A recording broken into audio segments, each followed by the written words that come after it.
y no existe presente sin pasado. Nuestros pueblos indígenas son sin duda una parte de una raíz ancestral de aquello que llamamos mexicanidad. Sin embargo, al mismo tiempo comparten ciertas raíces que han logrado mantener como propias ante un mundo que históricamente ha sido hostil frente a sus diferencias y su manera de resistir. Una cosmovisión y sobre todo una manera de ser en el mundo. Escuchemos pues en el programa del día de hoy sobre las comunidades indígenas de Michoacán. Yo soy Rafael Flores y esto es Michoacán, 200 años, origen y futuro.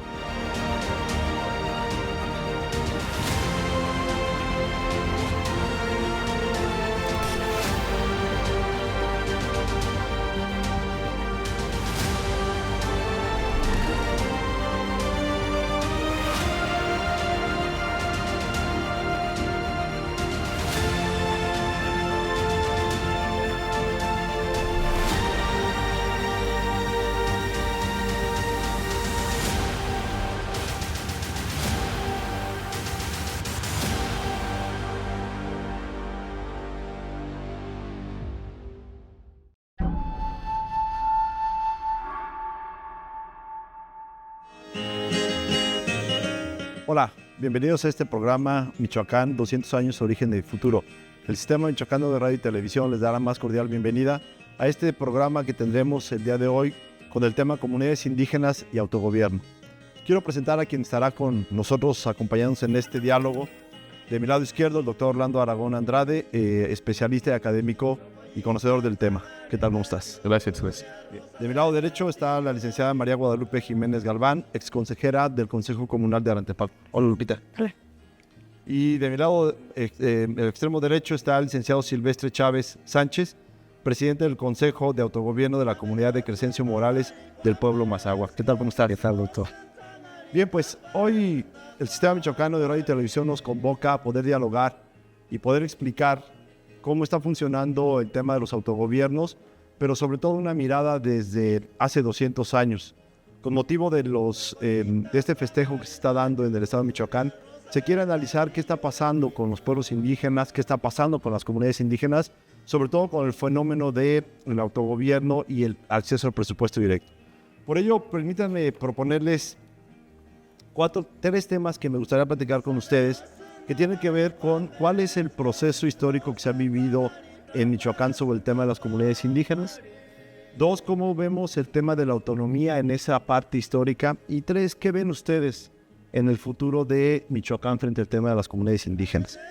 Si les parece, arrancaré con la licenciada María Guadalupe. Lupita, te voy a decir.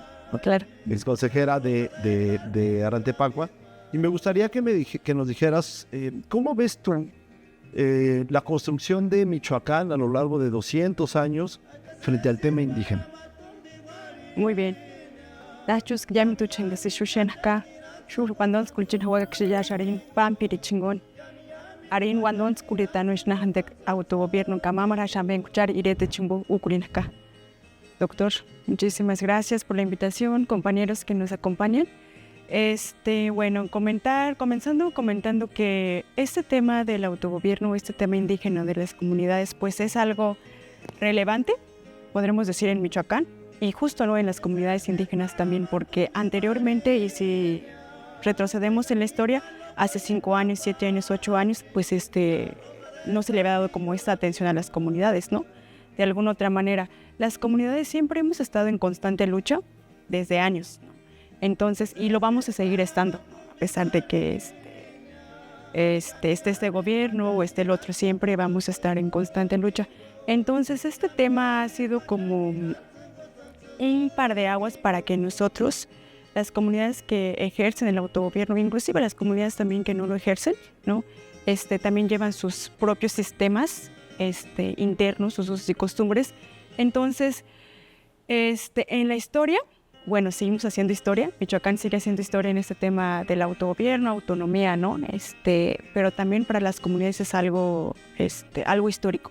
Algo histórico porque estamos llevando a cabo un proceso interno, tanto externo, pues que probablemente nunca pensamos que se llevaría, ¿no? Nunca pensamos que lo llevaríamos nosotros como comunidades. Entonces, pues vuelvo a decir, es algo que le estamos aportando a la sociedad, a las demás comunidades y a las comunidades de fuera, ¿no? Que nos visitan, que nos ven de otros lugares, inclusive de otros países.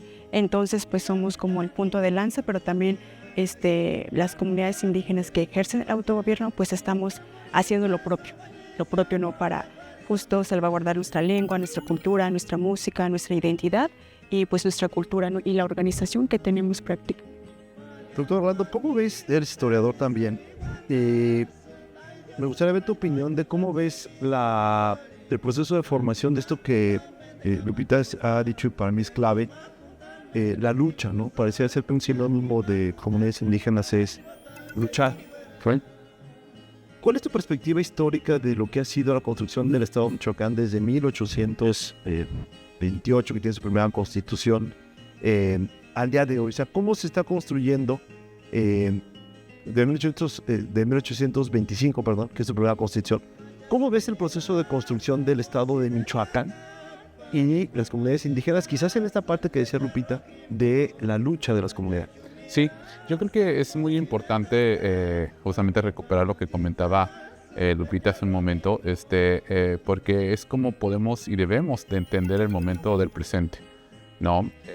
La historia justamente, más allá de ser una acumulación de fechas, datos, etcétera, es una explicación para también entender nuestro presente y construir un futuro.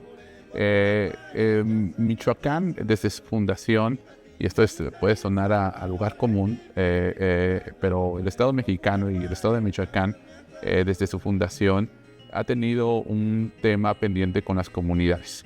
Las comunidades uno puede encontrar desde la época colonial un momento de resistencia a subordinarse al orden colonial. Y en ese proceso de lucha también el derecho ha jugado un papel importante. Ahí las repúblicas de los indios, por ejemplo, jugó también un lugar en el cual las comunidades lograron un régimen legal distinto al que se daba para todos los demás habitantes en la colonia. Esta lucha, sin embargo, se ha radicalizado, contrario a la creencia de la sociedad en general, con la fundación del Estado independiente, y particularmente de Michoacán. Hay varias investigaciones que nos dan cuenta de cómo desde la transición de la Constitución de Cádiz a la Constitución, a la primera Constitución del Estado mexicano y después de la Constitución de 1825, las comunidades, muchas lucharon por obtener el estatus de sede de poder municipal.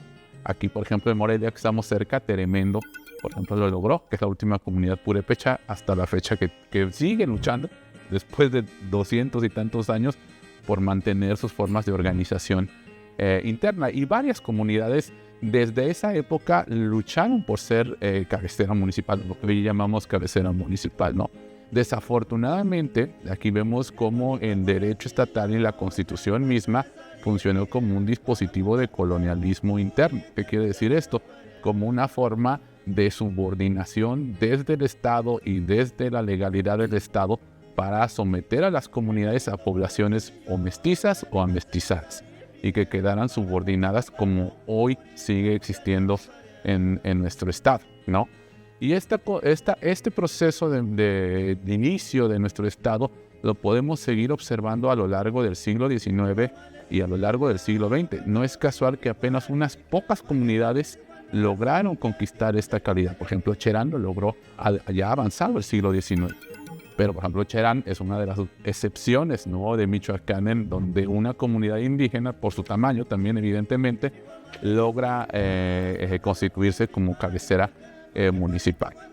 En los 80s, 90s, en el Estado hay una nueva lucha, del siglo XX hay una nueva lucha por la remunicipalización, ¿no? Entonces, lo que uno puede observar es una continuidad de las comunidades por mantener su autonomía, por salir del control, vamos a decirlo así, de poblaciones que les discriminan, que los marginalizan, que les excluyen, que no destinan los suficientes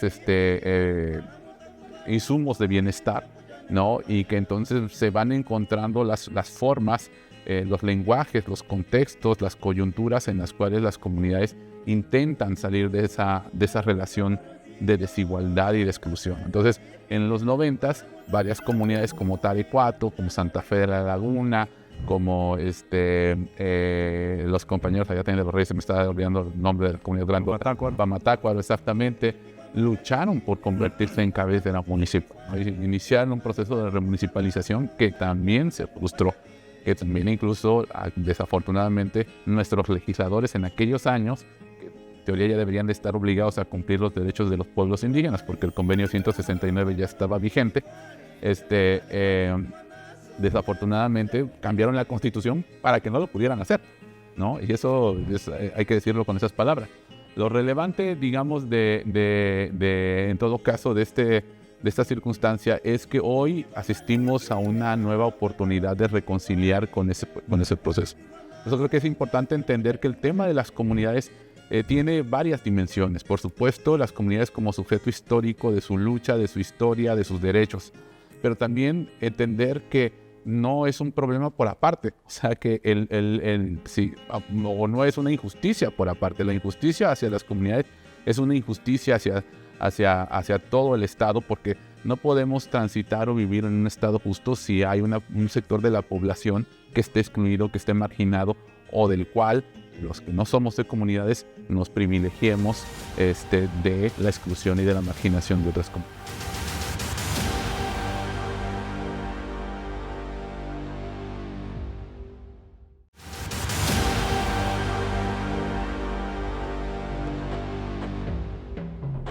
La lengua es parte fundamental para entender la cosmovisión de una sociedad. Por ejemplo, según los últimos datos del INEGI, en Michoacán se hablan aproximadamente 38 lenguas indígenas, de las cuales la más hablada es el purépecha, con aproximadamente 129,000 hablantes.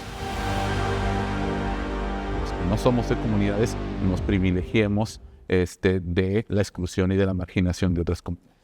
Silvestre, eres parte de una comunidad que ha logrado su autogobierno, de un pueblo como es el Mazahua, en el oriente del estado. Y me gustaría ver, tú eres filósofo, ahorita el doctor Orlando decía algo bien interesante, y a la luz de lo que Lupita ponía sobre la mesa, de la lucha como una parte esencial de las comunidades. O sea, no podemos entender a las comunidades indígenas si no es con este factor de choque, de lucha, de construcción a partir de lo propio, ¿no? Y ahí decía el doctor Orlando ahorita que son sujetos distintos, ¿no? En este proceso de mestizaje. ¿Cuál es la visión que tú nos puedes dar respecto de las comunidades indígenas, en particular las del Oriente y de la visión Mazahua, en la construcción filosófica? ¿Qué es lo que puede estar aportando las comunidades indígenas a esta visión filosófica distinta a la visión mestiza que podemos tener? Creo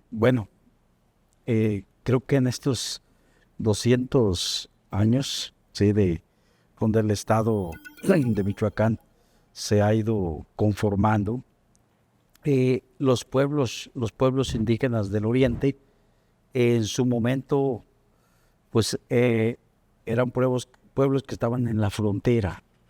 Por lo tanto, la cosmovisión y la propia ideología de los mismos, del pueblo Mazahua, del pueblo Tomí, era mermada por la influencia de algún otro pueblo más grande. Esto hizo que cuando llegaran en la conquista los españoles, muchas comunidades, muchas pequeñas familias se refugiaran en los cerros, hacia las partes altas. Hoy son los bosques. Claro, la filosofía que fueron siguiendo los abuelos, pues era de proteger, de conservar, en primer lugar, la cultura, en segundo, el territorio. Entonces, la idea siempre del bien común, la idea de nosotros, de esa parte que se vive en la propia política, que se vive en la forma de ser, en las costumbres, en las tradiciones, ha ayudado en los últimos años a que se recuperen. Por ejemplo, una de las grandes luchas es la recuperación del territorio. ¿Sí? Y cómo podemos nosotros argumentar esa idea. Bueno, pues desde el tiempo de la Revolución, por ejemplo. En la Revolución usted va a encontrar todos los poblados de las comunidades indígenas luchando con todo. combatiendo para recuperar las tierras que les fueron arrebatadas. Tan es así que en el oriente usted va a encontrar ejidos y comunidades con el mismo nombre, pero al final de cuentas son los mismos, descienden de las mismas familias. En ejemplo, nosotros tenemos ejido y tenemos comunidad, somos los mismos.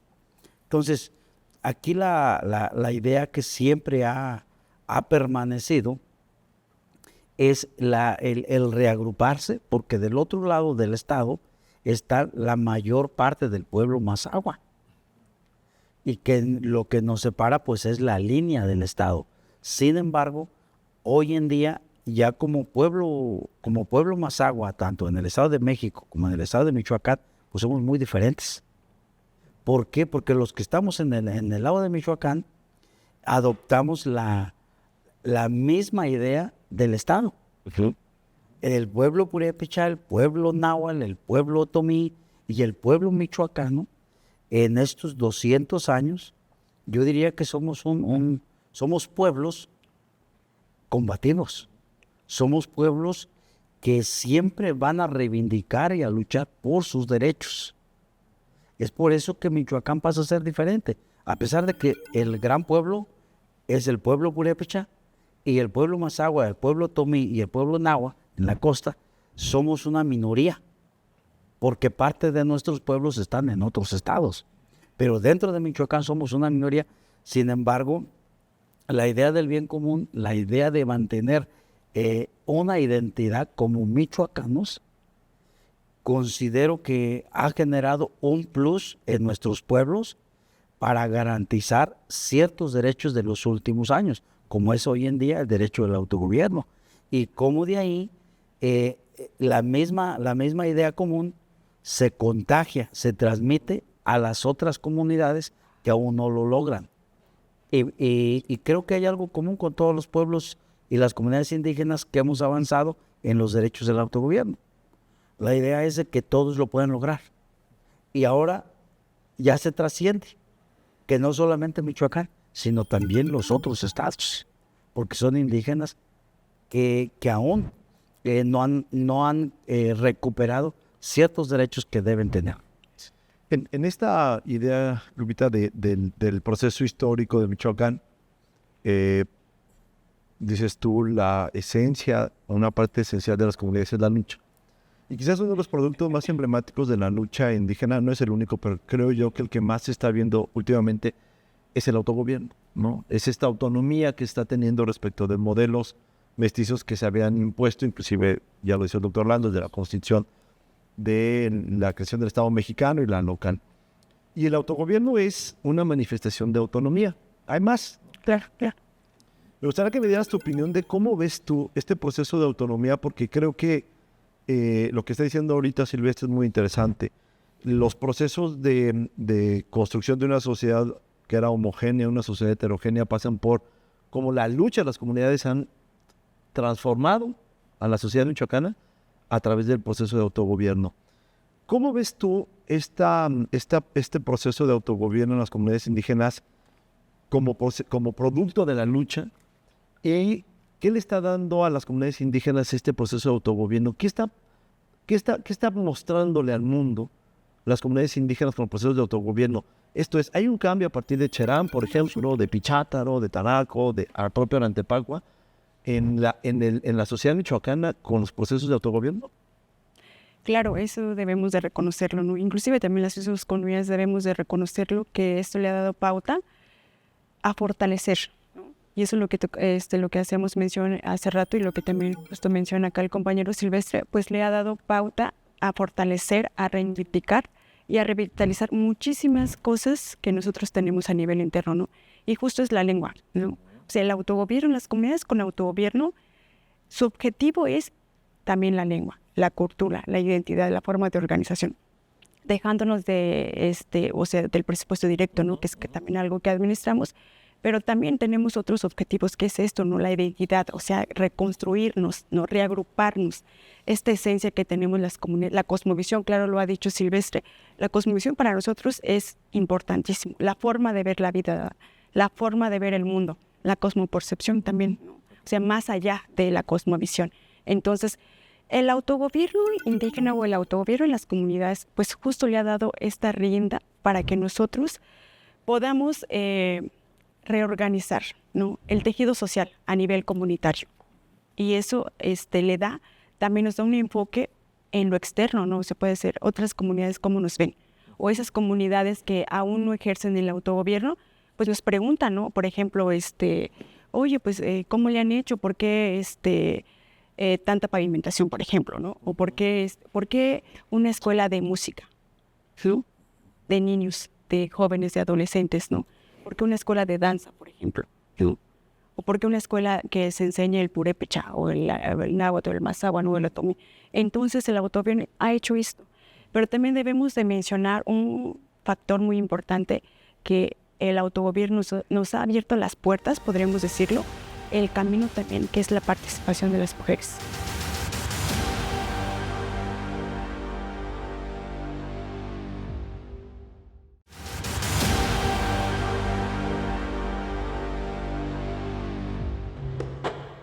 La población indígena de Michoacán, según datos oficiales, oscila entre las 130,000 y las 150,000 personas, divididas entre los diferentes grupos indígenas que habitan en el estado, aunque según otros datos, la población indígena de Michoacán sería el doble de grande que la cifra oficial. Un factor muy importante, que el autogobierno nos ha abierto las puertas, podríamos decirlo, el camino también, que es la participación de las mujeres. Debemos de reconocerlo, que eso es algo que de alguna otra manera nos ha dado el autogobierno. Porque las mujeres, en general, las mujeres indígenas, pueden ser hablantes del purépecha, del náhuatl o del otomí o del mazahua, hemos estado en las asambleas comunales, hemos tenido participación.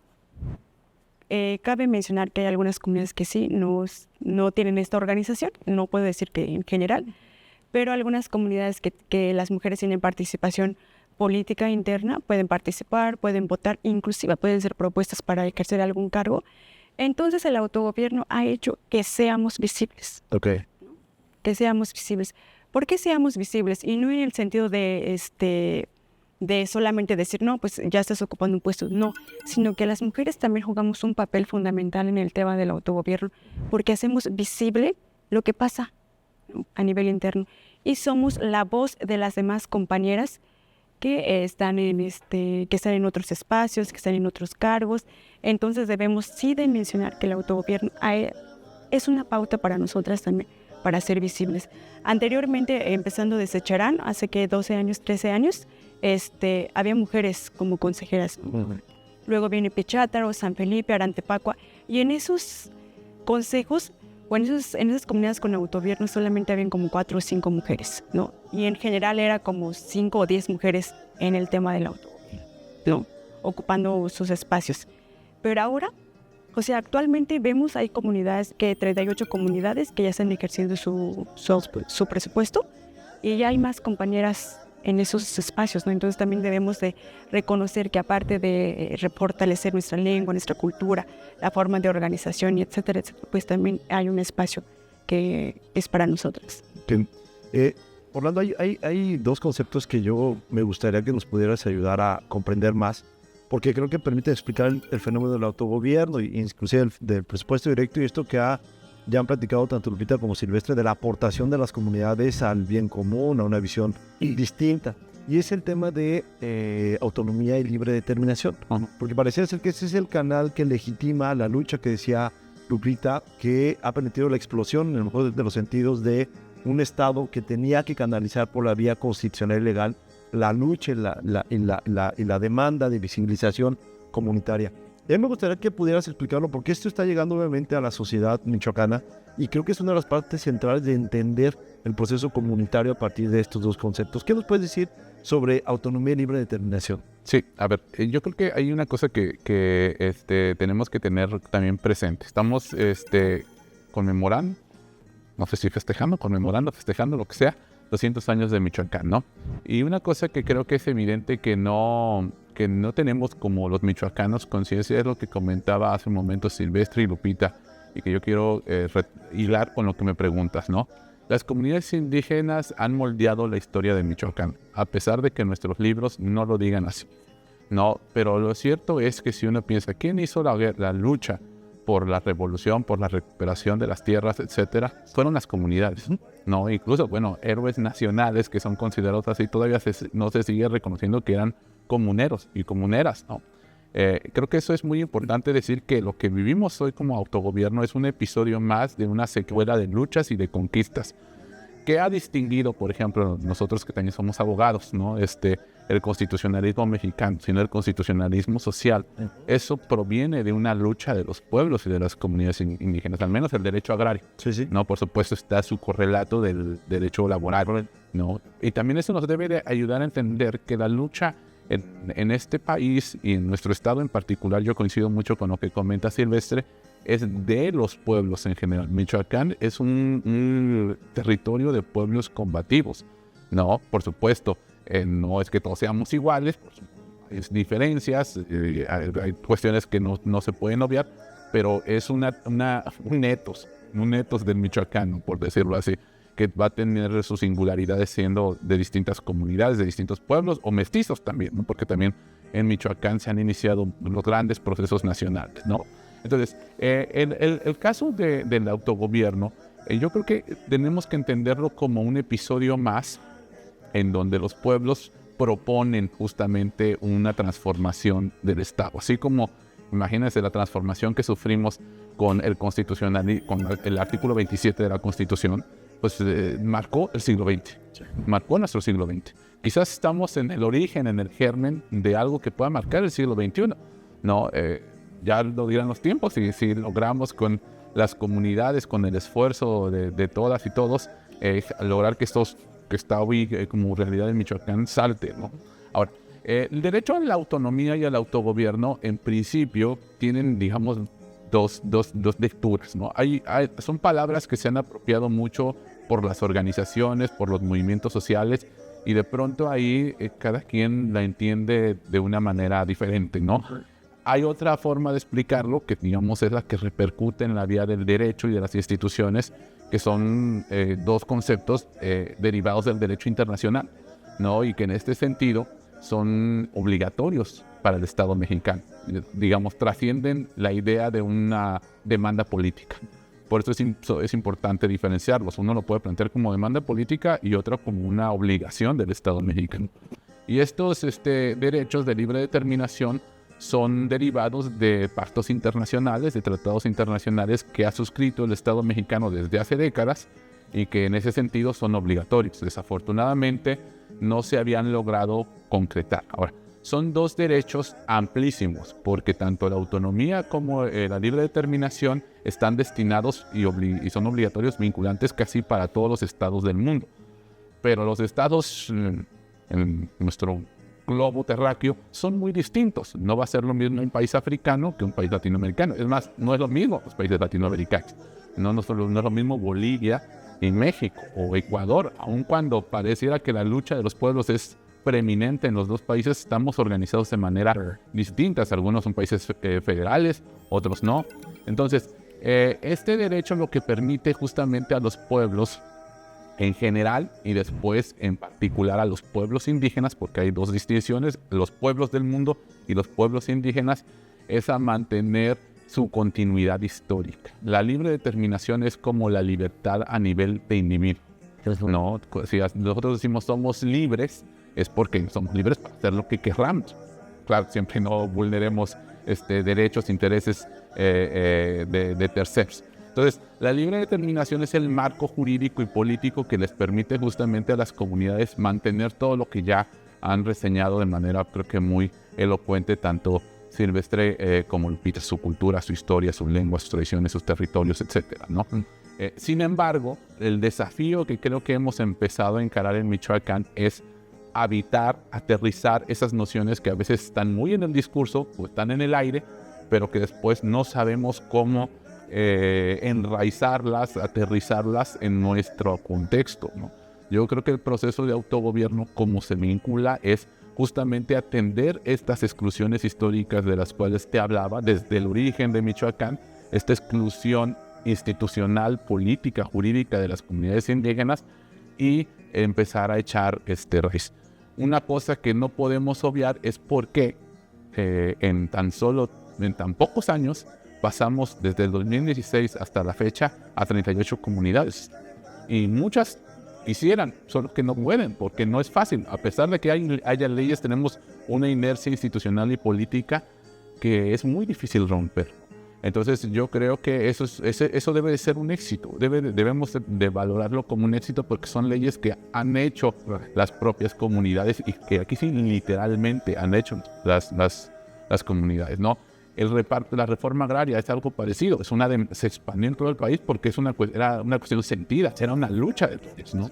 Entonces poco a poco se fue expandiendo y cambió la historia de nuestro país. Así es. Es interesante efectivamente lo que dice el doctor Orlando en la lógica de las aportaciones que han dado las comunidades indígenas a la construcción del Estado mexicano y obviamente al Estado de Michoacán.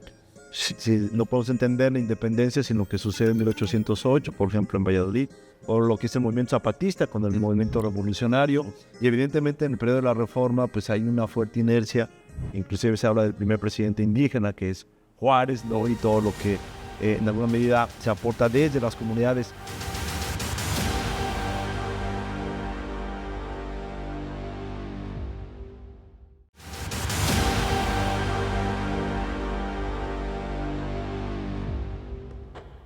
Si hay un texto que ha trascendido el velo del tiempo y nos permite entender un poco de la cultura indígena más dominante de la región michoacana, sin duda sería La Relación de Michoacán, texto resguardado actualmente en una biblioteca española y que por su trascendencia ha sido traducido en diversos idiomas como el inglés, francés y japonés, además de contar con una gran cantidad de reproducciones a lo largo del mundo y cuyo valor es sin duda patrimonio de la cultura purépecha. Continuamos en Michoacán 200 años, origen y futuro. Pues hay una fuerte inercia, inclusive se habla del primer presidente indígena que es Juárez, ¿no? Y todo lo que en alguna medida se aporta desde las comunidades. Y hay algunos temas, Silvestre, que a mí me gustaría que nos pudieras comentar. Yo te diría dos cosas. Primero, el tema de cómo ves la autonomía. Ahorita comentabas que hay una diversidad en Michoacán de pueblos, ¿no? Mazahua, el Purépecha, Mazahua, Otomí, Nahua y inclusive el Matratzin. Y has podido convivir por la lucha que se ha dado en los últimos años con comunidades de otros pueblos y has podido conocer cuál es la visión de la autonomía de cada uno de ellos. Para ti, ¿cuáles son las diferencias que hay en cada pueblo sobre la concepción de autonomía? ¿Cómo es que hay diversidad? Porque hablabas de la diversidad y este concepto pues también, como decía el doctor Orlando, nos lleva a la heterogeneidad, a la diversidad. ¿Cómo has visto tú estos procesos de autonomía en las diversas regiones y pueblos de Michoacán? Creo que antes de la diversidad, creo que todo se centra en la fortaleza de cada pueblo. Uh-huh. La gran fortaleza del pueblo purépecha, yo veo, bueno, son varias, pero una y la principal es la lengua. Uh-huh. Es la lengua. Y en torno a la lengua, en automático es la cultura. Es la cultura. Ellos tienen otra fortaleza muy grande que es histórica, tienen mucho profesionista, son comunidades donde han salido, se han encontrado con situaciones de competencia en la parte académica y yo diría que la comunidad más grande en Purépecha está en Morelia, ¿no? Un ejemplo, por decir. Y de ahí ellos han aprovechado y les ha servido esas dos grandes fortalezas, la parte académica y la parte de su cultura. Uh-huh. Y luego tienen un gran territorio y son un pueblo grande, además. Y casi es un pueblo compacto, aún con sus 4 regiones o subregiones, pero es un pueblo con grandes fortalezas. El pueblo Nahua es un pueblo pues que está geográficamente hablando como estado, está muy aislado, uh-huh. Está arrinconado y atrincherado hacia el mar. Claro, tiene otras fortalezas allá, pero al final de cuentas no le permite avanzar, uh-huh. Tal vez como quisiera, o, o, o no le permite que esté en constante comunión el ir y venir con los demás pueblos, e inclusive entre ellos mismos. Entonces, pero ellos siguen teniendo la fortaleza, claro, están al lado del mar, hay una gran riqueza natural, y es un pueblo en resistencia. Yo así lo veo al pueblo de la costa. El pueblo, los dos pueblos del oriente, Mazahua, Tomí, y luego están los compañeros, los hermanos Pirenda, de Tierra Caliente. El pueblo, nosotros como pueblo Mazahua, hay algo nato. Es el pueblo que toma la iniciativa antes que los otros dos en relación a la defensa de derechos. Y es un pueblo que se hermana inmediatamente con el pueblo purépecha. Así. Una, porque hemos caminado en varias luchas juntos. Dos, somos un pueblo que estamos en constante comunicación, en ir y venir con la Ciudad de México. Entonces, la Ciudad de México es, así como ha sido una gran, pues hemos perdido gran parte de la cultura precisamente por ese contacto. Pero sin embargo, en otros aspectos nos hemos fortalecido.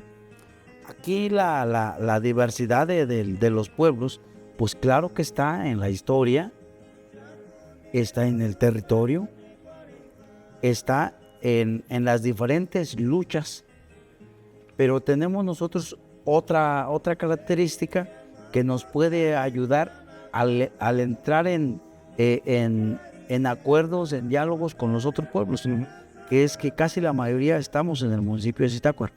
Okay. Entonces tenemos comunicación constante, en todo momento nos encontramos, dialogamos, aun cuando a veces no estemos en la misma lucha, pero estamos enterados de lo que pasa. Eso también nos permite a que como municipio grande al que pertenecemos, porque dentro de los pueblos indígenas diría que es el municipio más grande con comunidades indígenas en el estado de Michoacán, ¿no? Sí, te acuerdo. Entonces, el pueblo, porque es Mazahua y es Otomí. Entonces, el gran desafío que siempre tenemos nosotros en la diversidad es ponernos de acuerdo. Creo que ahí está el detalle, y para ponerse de acuerdo, pues tiene que haber varias cosas que nos lleven a tener un mismo sentir. En este momento el autogobierno es algo que une a todos. Ajá. Es algo que nos une, aun cuando las comunidades no hayan dado el paso o no se hayan atrevido, está la inquietud. Entonces la pregunta de todos es: ¿cómo le hacemos? ¿Cómo caminamos? Y siempre hay solidaridad entre las comunidades. Siempre una comunidad, aun cuando, como pasa con Cherán. Cherán tal vez no se involucra con todas las comunidades, pero Cherán le tiende la mano a cualquier comunidad que se acerque. Cherán es solidario con las causas. Entonces, lo que se escucha no solamente en Michoacán, en las comunidades de Michoacán, sino en otros estados, comunidades de otros pueblos, es: Michoacán es nuestra esperanza para poder avanzar en los derechos que por años se han reivindicado. Y por supuesto, estamos hablando desde el norte al sur del país. Pero hay algo, pues, o sea, tenemos algo aquí en Michoacán que en la parte histórica parece que traemos el ADN ya ahí, ¿no? O sea, terminamos una lucha y ya queremos arrancar con otra. Entonces, es parte. La lucha por el autogobierno no es solamente una lucha por los derechos, sino que es algo así como tiene que ser por gusto, tiene que ser por vocación. Entonces, como que aparte de la convicción, como dice Lupita, o sea, llevamos ese legado, y creo que Michoacán tiene esa responsabilidad ética y moral de no parar, para que los otros pueblos del país en los diferentes estados puedan tener un referente. Y en este momento, como lo fue en otros el ejército zapatista, en este momento es Michoacán. con sus 4 pueblos, y el pueblo pirinda que está empezándose a reivindicar, que se puede sumar. Todavía no tenemos ninguna comunidad en la parte del pueblo pirinda. Esperemos que pronto la haya. Lupita, fíjate que ahorita decía Silvestre, Lupita, un tema muy interesante, y es la aportación de Michoacán, ¿no? Efectivamente, el movimiento zapatista en 94 ha sido un referente también de la lucha indígena, en una versión distinta, y ahí tenemos también la lucha que se ha dado desde Murillo, que es también una comunidad que ha aportado este debate. Lupita, ¿cuál ves tú que ha sido la aportación de Michoacán, de las comunidades indígenas de Michoacán, ¿no?, hacia la lucha que en México se ha dado de las comunidades indígenas? Así como Chiapas tuvo su referente, el caso del zapatismo, ¿cuál sería para ti la aportación michoacana hacia el movimiento indígena?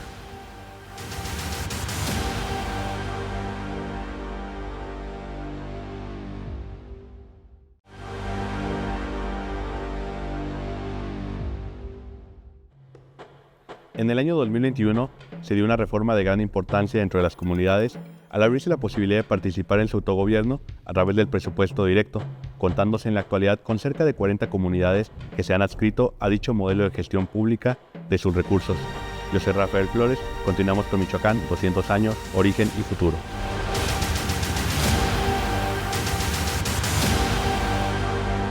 El zapatismo, ¿cuál sería para ti la aportación michoacana hacia el movimiento indígena?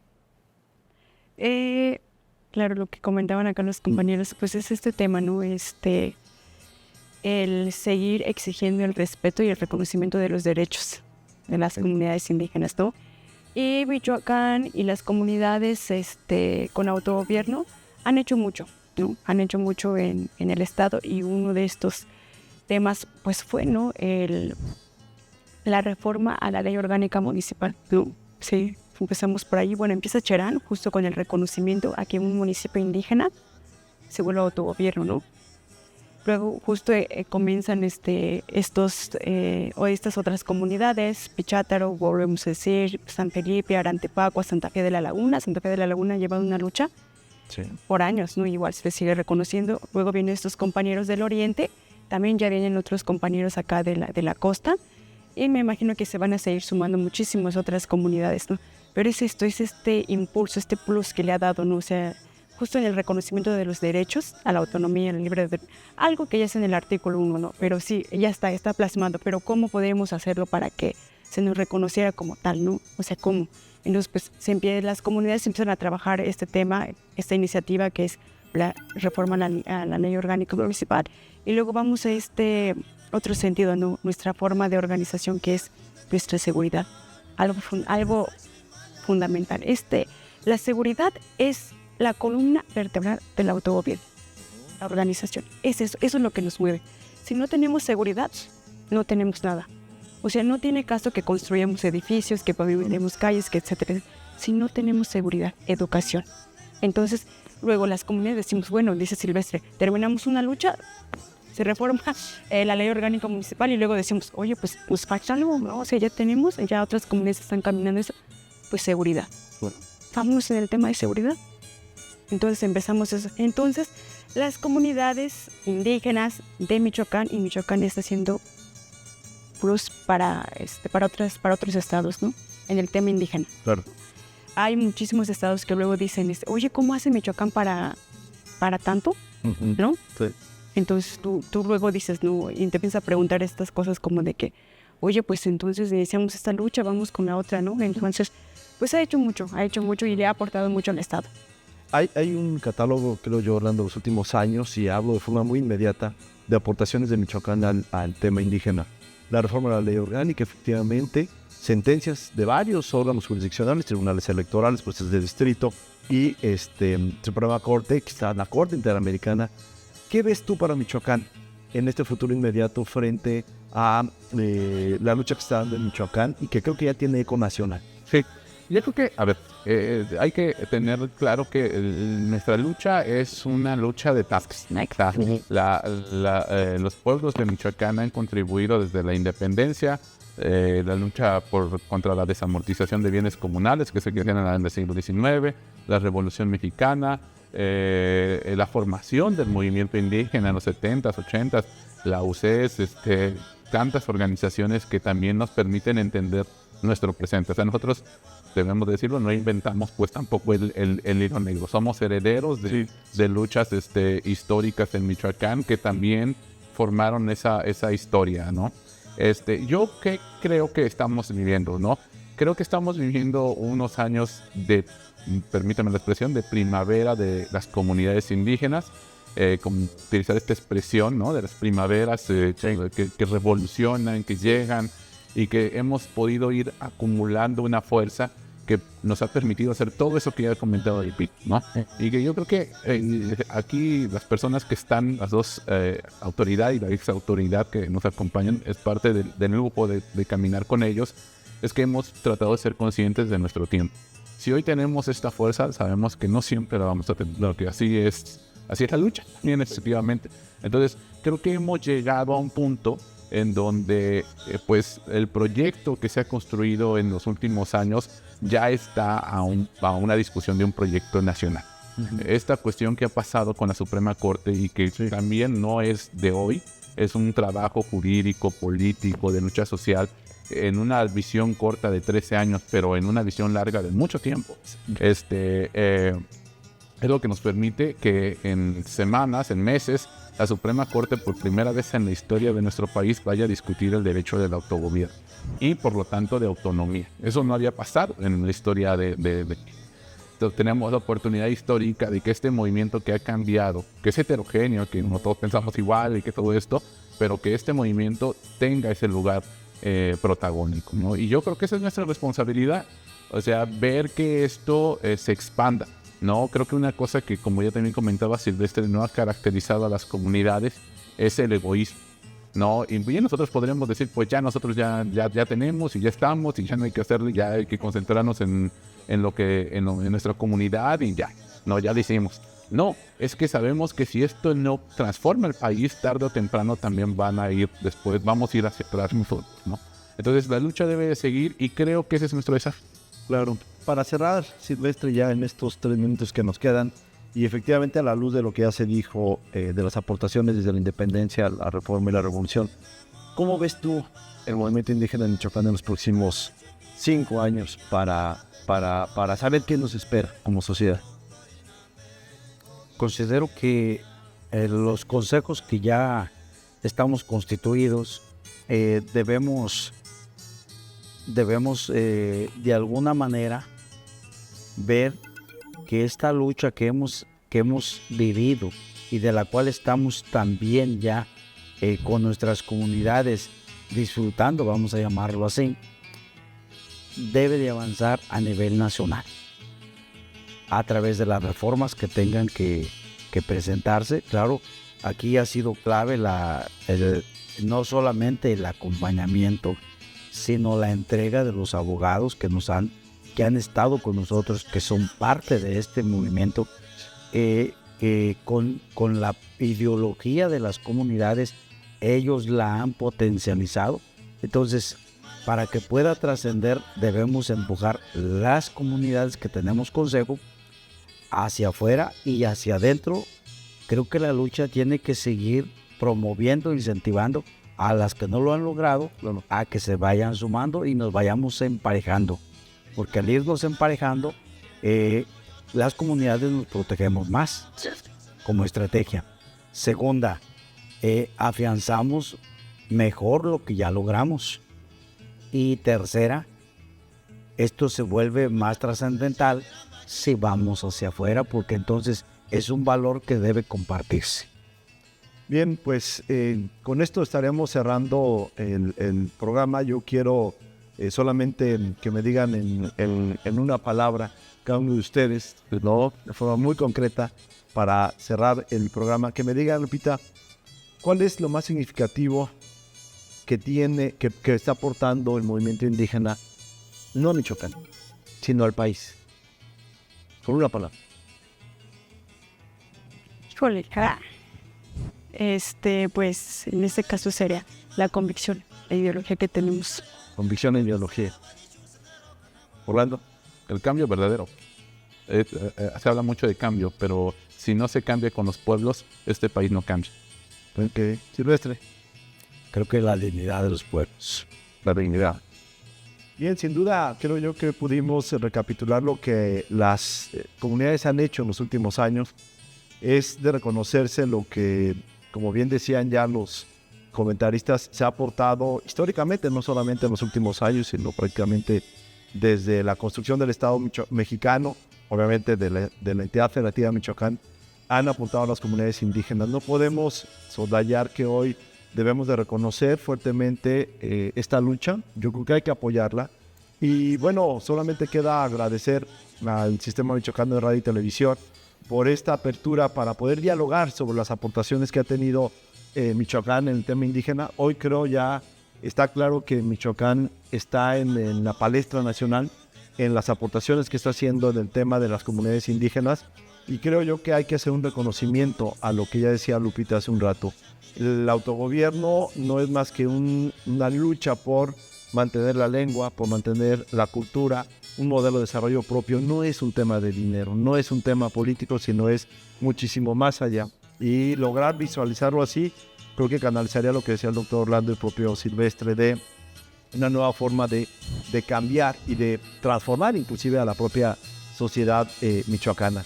Con esto nos despedimos. Vaya desde aquí un fuerte reconocimiento a las 38 comunidades de autogobierno y presupuesto directo, pero también a todas aquellas comunidades de Michoacán que están viviendo este momento histórico y que seguro estarán aportando mañana muy temprano seguramente en nuevas aportaciones a la lucha comunitaria.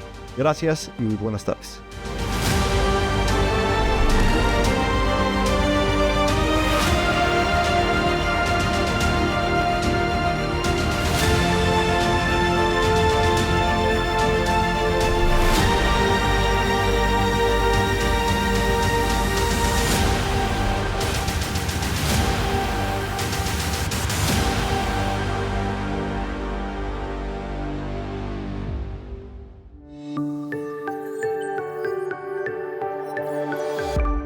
Sistema Michoacano de Radio y Televisión presentó